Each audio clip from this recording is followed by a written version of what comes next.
দিন যতই বড় হোক না কেন কখন কোথা থেকে সময় চলে যায় টেরই পাই না। আজকে শেয়ার করছি একটি বিজি শিডিউলের দিন সকাল থেকে সন্ধ্যা অবধি। চলুন দেরি না করে শুরু করা যাক। হ্যালো গাইজ, আসসালামু আলাইকুম।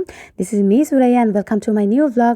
সকাল সকাল চা না হলে তো চলেই না। আগে একদমই আমার চা খাওয়ার অভ্যাস ছিল না। কোরিয়া যাওয়ার পরে বন্ধু বান্ধবের সাথে চা খেতে খেতে এই অভ্যাসটা হয়েছে। এনিওয়ে, এরপর নাস্তাটা করে নিলাম। নাস্তা শেষ করে নাফিকে খেলতে দিয়ে দিলাম। ওর আগে অনেক বেশি মোবাইল ফোন দেখার অভ্যাস ছিল, বলতে গেলে দিনের অধিকাংশ সময় হচ্ছে মোবাইল ফোনে গেমস অথবা ভিডিওস দেখতো ইউটিউবে। বাট এখন আলহামদুলিল্লাহ মোবাইল একদমই ধরে না। দুনিয়ার যত যা খেলনা আছে সবকিছু নিয়ে একবারে বসে, যদিও এগুলো এলোমেলো করলে আমার গোছাতে বেশ একটা সময় চলে যায়, কিন্তু তাও আলহামদুলিল্লাহ যে একদমই এখন আর মোবাইল দেখে না। এদিকে নাফিকে খেলতে দিয়ে আমি চলে গেলাম আমার হেয়ার কেয়ার করার জন্য। আমার এত পরিমাণ চুল উঠছে বিগত 3-4 মাসে, আমার চুল অর্ধেক হয়ে গেছে, তাই একটু হেয়ারের প্রতি বেশি যত্ন নিচ্ছি। এই টোনারটা বেশ কিছুদিন ধরে ইউজ করছি, যাতে করে আমার হেয়ার ফল অনেকটাই কমে গেছে। এরপরে কাপড় চোপড় ধুয়ে সুন্দর করে রোদের মধ্যে দিয়ে দিলাম। রোদ দেখলে আমার ভালোই লাগে, কারণ আজকের থেকে বৃষ্টি।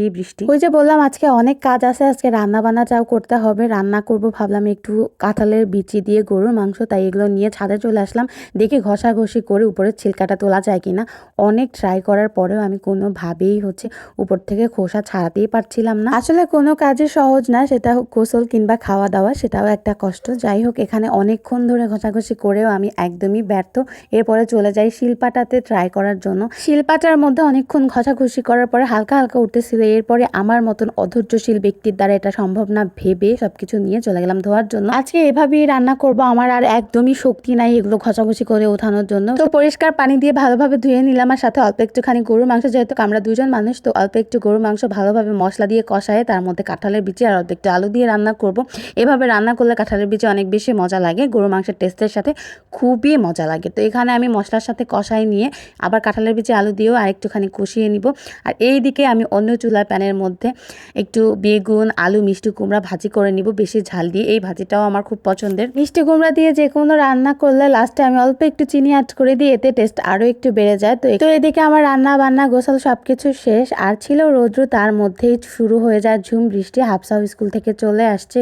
এই ভিডিওটা বেশ কিছুদিন আগের, ঘুরতে তখন দুপুর 2:30 কি 3টা। এরপরে চলে যাই খাওয়া দাওয়ার জন্য। যেহেতু আমি একটু অলস টাইপের, তাই ভিডিও এডিট করতে এবং পোস্ট করতে অনেকটা লেট হয়ে যায়। আর সেদিনকার রান্নাও বেশ মজা হয়েছিল, তাই লেবু কেটে নিয়ে একদম ভাজি দিয়ে খেয়ে তারপর কাঁঠালের বিচি আর গরুর মাংসটা নিলাম। এটা এত মজা হয়েছিল, যদিও চিল্কা খুব একটা ওঠে নাই, তারপরও বেশ মজা হয়েছিল। আপনারা কিভাবে এটার চিল্কা উঠান আমি জানি না, অনেক ট্রাই করেও আমি কেন জানি পারি না। তো খাওয়া দাওয়া শেষ করে একটুখানি ঘুমাইছিলাম, উঠে দেখি আবার প্রচুর বৃষ্টি হচ্ছে। আর এই বৃষ্টিতে চা না খেলে তো চলেই না। আবার এই 1 কাপ চা নিয়ে বসে পড়লাম বৃষ্টি বিলাস করার জন্য। বৃষ্টি দেখতে দেখতে 3 জনে মিলে চা খাচ্ছিলাম। ঠিক তখনই মনে হলো যে এরকম বৃষ্টিতে তো আম্মু সবসময় বড়া পিঠা বানায় দিত। তো ভাবলাম যে আজকে যেহেতু বাসায় চাল আছে, তো আজকে একটু বড়া পিঠা বানায় ফেলি। পিঠার রেসিপি আমি অলরেডি অনেক আগেই শেয়ার করে ফেলছি। ফুলকো পিঠা দিয়ে আজকে সন্ধ্যায় নাস্তা করেছিলাম। এটাই ছিল আমার পুরো দিনকার ব্লগ।